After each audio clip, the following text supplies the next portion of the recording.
Hey guys! Today we're going to learn about a new STEM job called engineering. Now, I know last week we talked a little bit about engineers and that they were naturally curious people who built things to solve problems. And you probably remember Iggy Peck, that was an architect.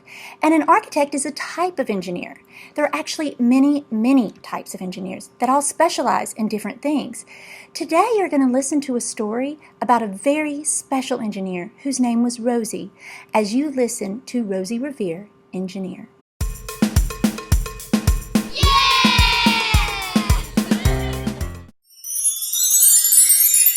Rosie Revere, Engineer, by Andrea Beatty, illustrated by David Roberts. Creatively read by Miss Jill. This is the story of Rosie Revere, who dreamed of becoming a great engineer.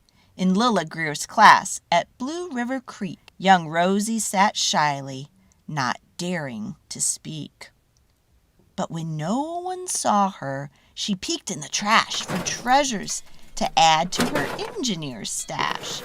And late at night, Rosie rolled up her sleeves and built in her hideaway under the eaves. Alone in her attic, the moon high above, dear Rosie made gadgets and gizmos she loved. And when she grew sleepy, she hid her machines far under the bed where they'd never be seen. When Rosie was young, she had not been so shy. She worked with her hair swooped over one eye and made fine inventions for uncles and aunts. A hot dog dispenser and helium pants.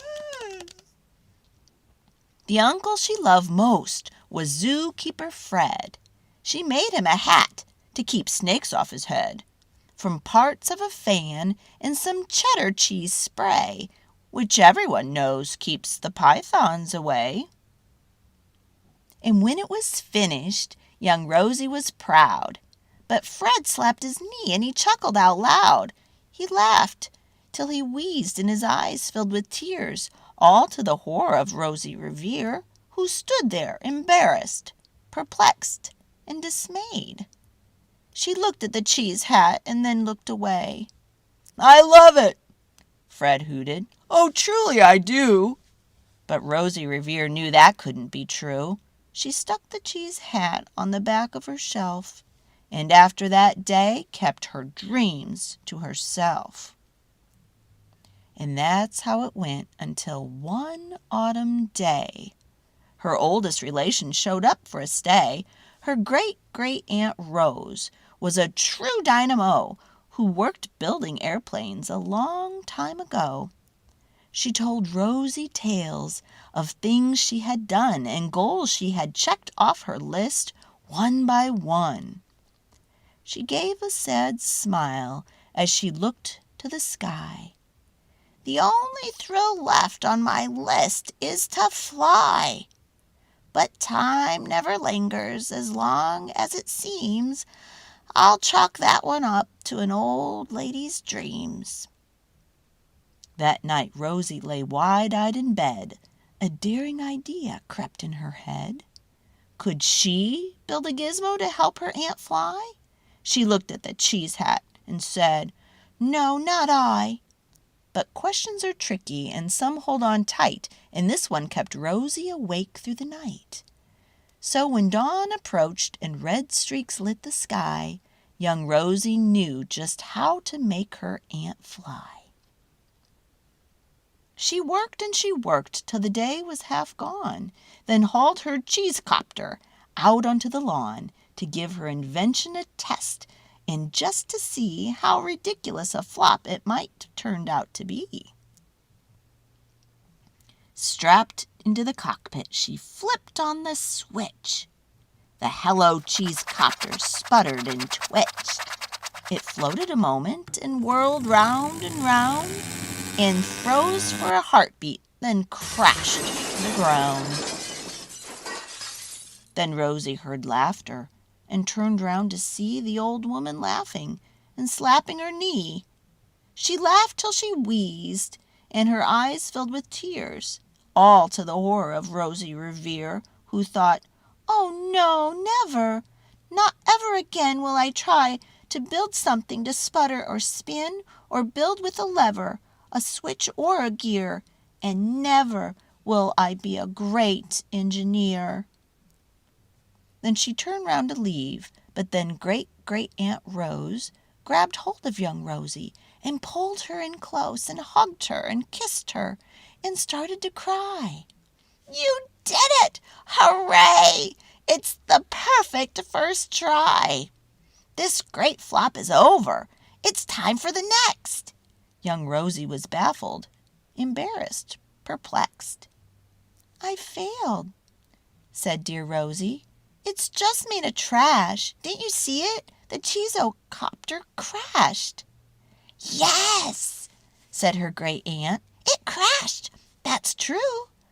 But first, it did just what it needed to do. Before it crashed, Rosie, before that, it flew.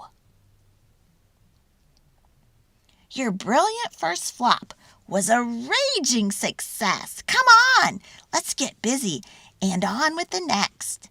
She handed a notebook to Rosie Revere, who smiled at her aunt as it all became clear. Life might have its failures, but this was not it. The only true failure comes if you quit. They worked till the sun sneaked away to its bed. Aunt Rose tied her handkerchief around Rosie's head and sent her to sleep with a smile ear to ear to dream of bold dreams of a great engineer. At Blue River Creek, all the kids in grade 2 built gizmos and gadgets and doohickeys too. With each perfect failure, they all stand and cheer, but none quite as proudly as Rosie Revere. The end. Hey, so you just learned about Rosie Revere, engineer. Rosie wanted to build a helicopter. At first she thought she had failed, but her Aunt Rose thought otherwise. You see, you probably didn't know that Rosie's Aunt Rose was very famous. She was known as Rosie the Riveter and became a symbol that women were tough and could do the jobs that used to only be done by men. You see, during World War II, Rosie's aunt worked as a waitress in California until many men had to go off and fight in the war. When this happened, women like Aunt Rose started to work in factories to help make things for the war. It was women like Aunt Rose who helped us fight and win World War II by engineering new things like planes, vehicles, weapons, and tools. Before then, however, engineering seemed to be something that only men were interested in, and the women who were interested didn't get a lot of credit for what they did. For instance, Emily Roebling's husband was working on engineering the Brooklyn Bridge when he fell very ill. This bridge was going to be the largest suspension bridge ever constructed, and the whole world couldn't wait to see it. So Emily Roebling ended up building that bridge. It was a marvel, but people doubted that a woman could do something like that and said it was probably not strong enough to hold anything and would collapse. No one would use it, so Emily got her very important friend, P.T. Barnum, who invented the circus, to prove that it was strong enough. Do you know what he did? He marched 21 elephants and 7 camels across that bridge to prove it was strong. People instantly believed in Emily. Now, because of women like Rosie the Riveter and Emily Roebling, there are many women engineers today. All right, now we're going to watch a little clip from Science Show Kids to learn about the types of engineers.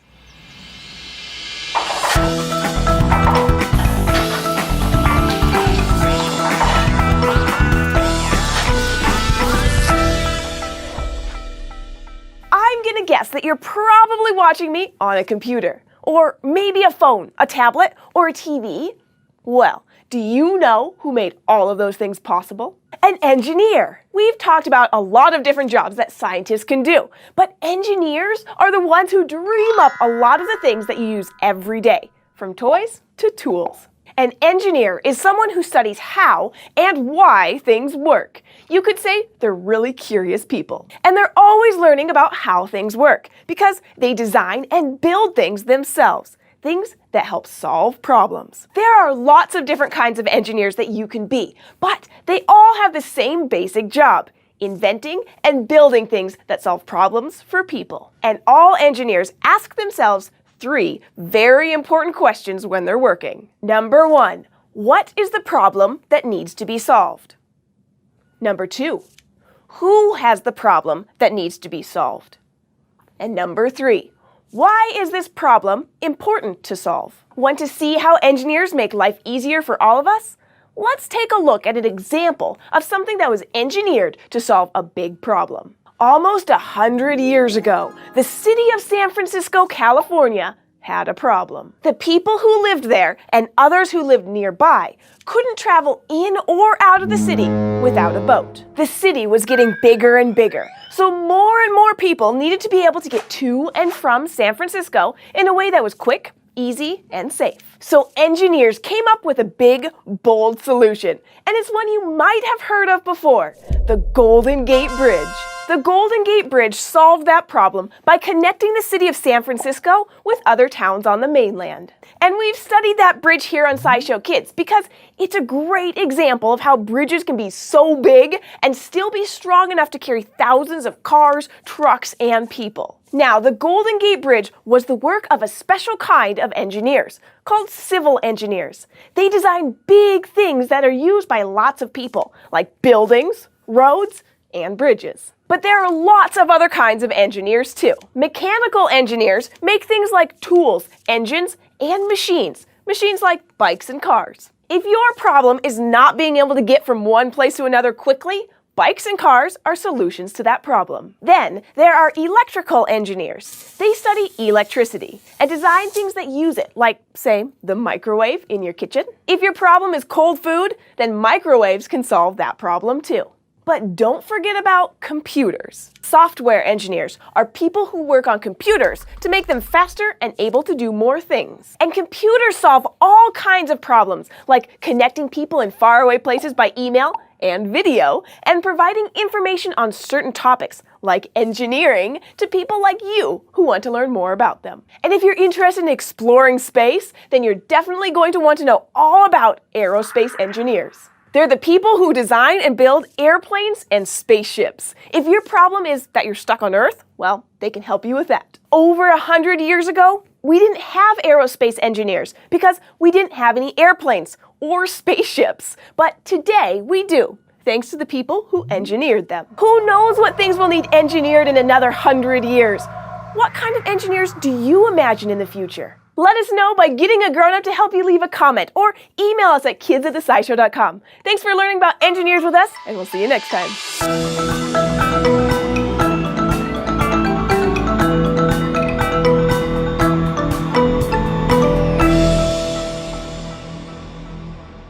Okay, so now it's your turn.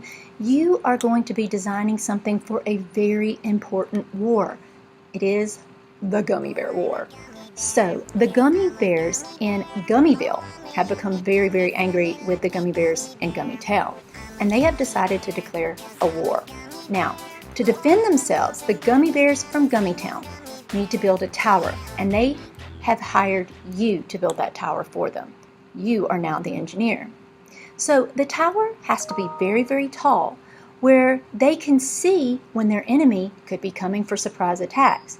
It also has to have a platform that the gummy bears can sit on top of. Now, in a few moments, your science specialist is going to come around and give you a materials bag. The materials bag has toothpicks, marshmallows, and popsicle sticks. Those are the only materials that you can use to make this tower. Now, when you make this tower, you got to keep in mind that it's got to be stable. It can't fall over because you don't want the gummy bears to have an accident while they're keeping watch. So it's got to be stable to where it stays up, as tall as you can make it, with a platform on top. Now, you're going to have the rest of class to design and build this, and the gummy bears have put a couple of ideas in the bag, your materials bag, so you can get some ideas of what they might want, but they're open to any ideas that you can have. So when you're done, raise your hand, and your assigned specialist is going to come around and take a picture of your tower. Now, when time is called, we're going to need to take all of your towers and put them back in your Ziploc bag, and you're going to take that Ziploc bag home with you.